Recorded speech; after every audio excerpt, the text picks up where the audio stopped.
Well, Belgium Media, the African continent, day in, day out, are broken partnerships all over the world, just trying to improve the lives of people in Africa, socially and economically. And today is also bringing you another special episode of this same production on terms of the African continent broken its partnerships, and a special one is with the Canadian Scholarship 2030, basically to improve the lives of African women and men economically and socially. So I have with me the director for the University of Canada Partnerships and Scholarships to discuss more about the new scholarship program to help enhance and promote the lives of women and men in Africa in terms of their economic and social status. So don't go anywhere, stay with me, right back, and then we'll discuss more about how the objectives, the partnerships, and also the prospects of this program. Stay with me, be right back.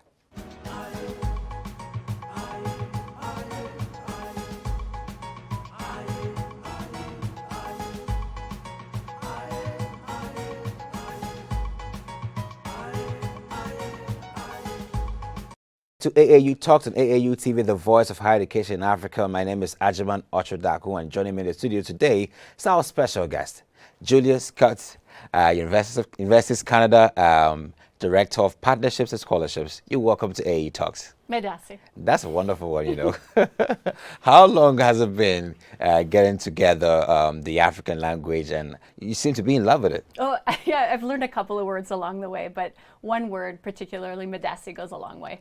That's splendid, because we use that word also more in Africa, because we're always appreciating what people do for us. It's interesting to take a good look at the offer being made to the African continent to enhance and promote economic and social status with the support from the Canadian government through the Colleges and Institutes of Canada and also the Universities of Canada. So tell us more about the whole program and how very transformative it will be to the African continent. Yeah, absolutely. So the program represents a significant contribution from the Canadian government, particularly from Global Affairs Canada. And it represents a total funding envelope of $80 million over the next 8 years. So Great. To run a scholarship and capacity building training program over 8 years, so from 2022 to 2030. You know, it sounds so great because at the center of this support is women and men, and particularly women. And I'll be eager to ask, even though we have some challenges about the vulnerability of women and how disparities in terms of their contribution in the African continent. From your point of view, you highlighted women as a key proponent to this scholarship program.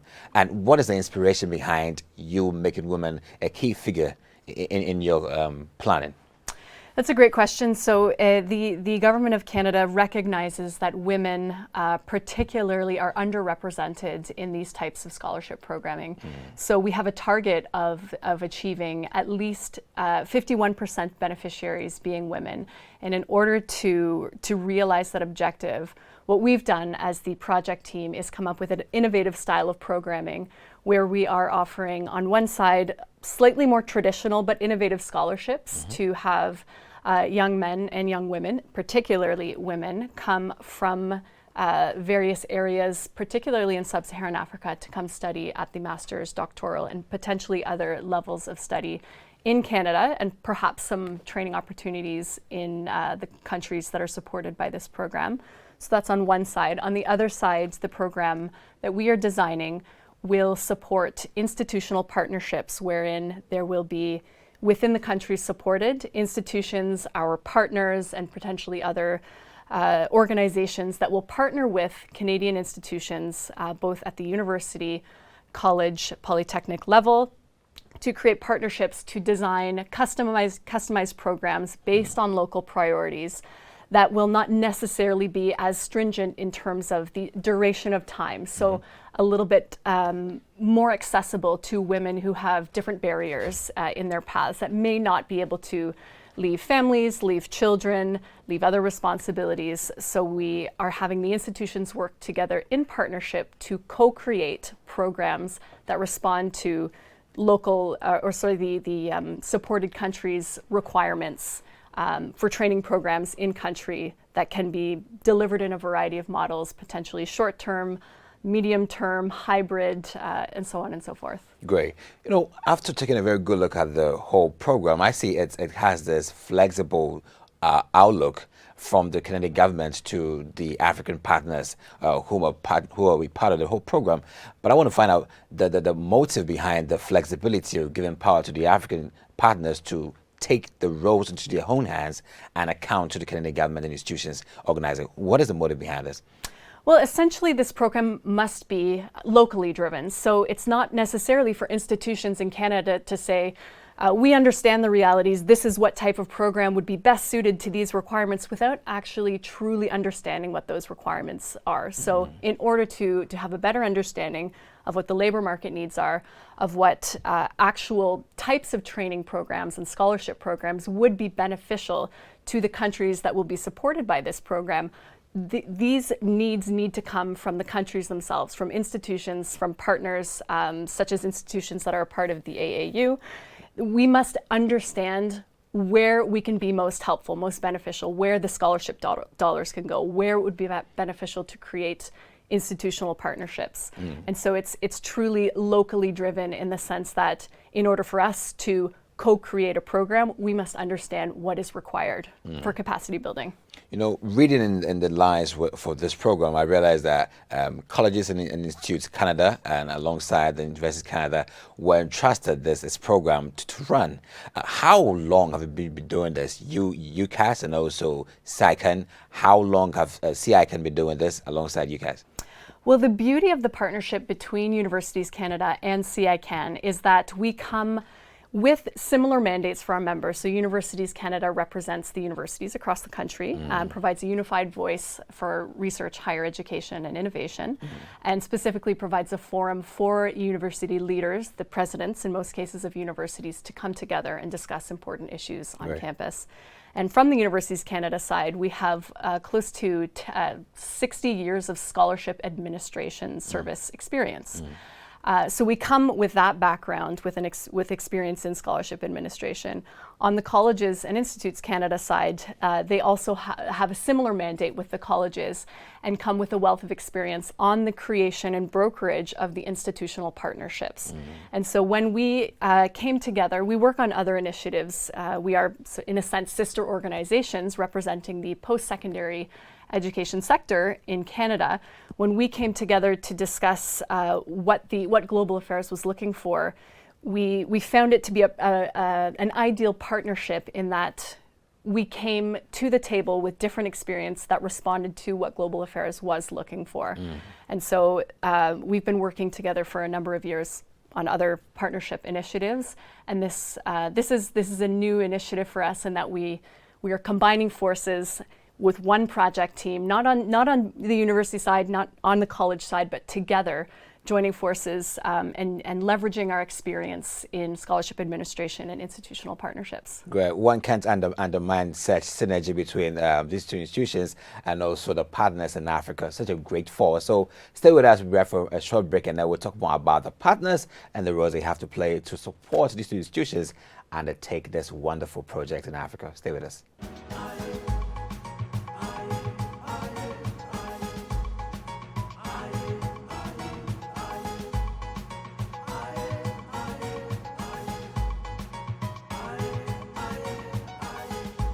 Welcome back to AAU Talks. If you're just joining us, we're discussing the Canadian Scholarship Program 2030. And, so today, because it's an 8-year program, as Julia mentioned. And Julia, back to the partners involved. So in Africa, you were able to identify some partners who were formidable, who had what it takes to support this program and give it the phase lift that you needed. So who are these partners in the first place? The partners are the Association of African Universities. Another partner is the African Institute for Mathematical Science, and the third partner is the West African Monetary and Economic Union. Great. These are very distinct in their own stead, institutions contributing to African development in very specialized areas. And how do they also get their hands into this wonderful mix of activity to help us achieve what we want to achieve? Well, this is the beauty of what we're doing right now here in Ghana.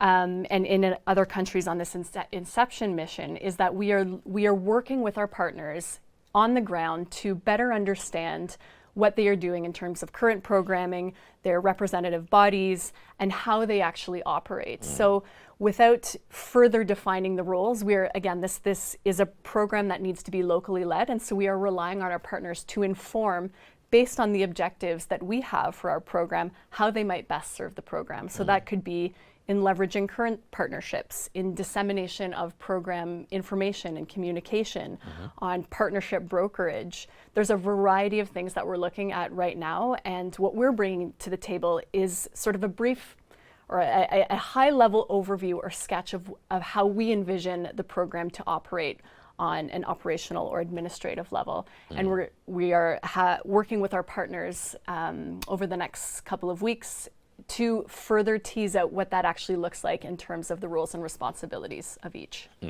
If I was to give us a timeline to see the materialization of this project, I think you're the better person to tell that story well, but where are we on the map to our destination? We have a fairly long springboard in terms of the actual development of this program. So what we're working on right now is the project implementation plan. So in order to sketch out what it looks like over the next 8 years, we need a work plan, we need high-level objectives, we need to work with our partners to see where they might best serve the program, to visit various institutions to understand where their priorities are, to have conversations with industry to understand where the gaps are and where we might be able to contribute to training and capacity building programs. So this is the most exciting part, because we've got a blank slate. We've written the proposal. We have our partners. They are ready to contribute to the program, but we are co-creating the program with our partners, with institutions, with local governments, to ensure that we have a strong and robust program. We may not see beneficiaries for several months, perhaps not until next year, but we're very conscientious in creating a cohesive and strong plan for the program. Great. So as of the moment, partners we're still working with partners to ensure what role they're yet to be playing, and not cutting stone roles, right? That's correct. Okay. If we were to count on the goals, beyond the plan, and let's look at the bigger picture. What is the bigger picture for the Canadian International Development Scholarship 2030 program? What we are trying to do is provide opportunities, particularly for women, once again, who've been underrepresented in such programming in the past, and who are faced with different barriers that must be understood in an innate way for them to be provided access to such opportunities. So what we foresee and what we have as objective is supporting a minimum of 51% women in this program. And we have some targets that we're working with right now. We'd like to disperse over 300 scholarships at the master's, doctoral, potentially postdoc and or other levels. And we'd like to support upwards of 7,000, potentially more beneficiaries in terms of the actual customized capacity building programs. One very also peculiar aspect of the whole program is the 90% dedication to Sub-Saharan Africa, and also the 75% allocation to Francophone, and also the remaining 25% to Commonwealth and also Lower Island developing countries. What is the inspiration, motivation behind the allocations? Is there a special reason to this? These are the parameters established by Global Affairs Canada. So this is what we're working with in terms of parameters. But of course, we are working with our partners to further determine geographically where the actual scholarship dollars go. And as part of that is having these conversations with partners. What do you need? Where do you need it? How does it tie into local and national government needs? And then having those conversations at the inception stage of the program and bringing that back to our administrative team and to the Canadian post-secondary education sector as a whole will allow us to create a program that actually responds to requirements or gaps in skills training. Something I usually do with my interviews is to also try and then tell the family tree of every great initiative. And you are a representative of the University of Canada. I know I wish we had people from the colleges and Institute of Canada also here to also tell the wonderful story from their state, but you can do that for them. Tell us a great genealogy of this wonderful program, and maybe posterity would have to give credit to you and the team for this very great initiative, how it all started. This program is based loosely on a program that has existed for many decades called the Programme de Bourse de la Francophonie. And this is a program that has been administered generally by the post-secondary education sector from various organizations over several decades. And so it's actually, Universities Canada did manage it for a number of years, and it's currently winding down in its current program form. And it's a long history of providing scholarships for beneficiaries coming mostly from La Francophonie to study in Canada. But again, this is our opportunity, joining forces, Colleges and Institutes Canada and Universities Canada, to provide a more innovative program that truly responds to needs. And so this is why we have created two different program streams where we can train in Canada, have some of Africa's and other countries supported by this program. Your top scholars or scholars with great promise come to our institutions, train, learn skills, and come back and contribute in a meaningful way to their home countries. But it's also providing opportunities to have training programs that are more adapted to people coming from different realities, particularly women, once again, that are facing barriers that would not necessarily allow them to come study in Canada for a longer duration. You know, the great thing about this conversation is that, you know, it can never end, you know, because it's a wonderful conversation that if we can talk about it all over and all over again. But guess what? It's been a wonderful time with you, Julius Scott, for your time on AAU Talks, and also for the insight you shared about the program. I can't wait to see the program launched out, and also see the beneficiaries pass through, pass out, and then impact and tell the stories that I'm also a beneficiary of the Canadian International Development Scholarship Program. So it's a wonderful, big ups to the Canadian, the Colleges and Institutes Canada, and also Universities Canada for your dedication with global affairs, the Canadian government, and also giving back to the African continent in such a very wonderful way, seeing us grow to achieve the Africa we want. Have you got some remarks to give to some supporters out there who would be glad to hear you mention them and their contribution to this project? I mean, right now it is, like I said, a very, very exciting time for us to be able to co-create this program here at home for us in Canada, to find something that sticks, to find an innovative way of doing customized training programs and scholarship programs, and to build on something that you said. We can't wait to hear the stories. And so, I mean, right now we're putting our heads down, we're doing the work, we're working with our partners, we're figuring things out. But I think we are all most excited for seeing happy, smiling faces come to Canada, for Canadian institutions and institutions in the supported countries come together to create very innovative, exciting programming that will support a variety of different learners. And so I think my hope is that there are just really big things to come. Splendid.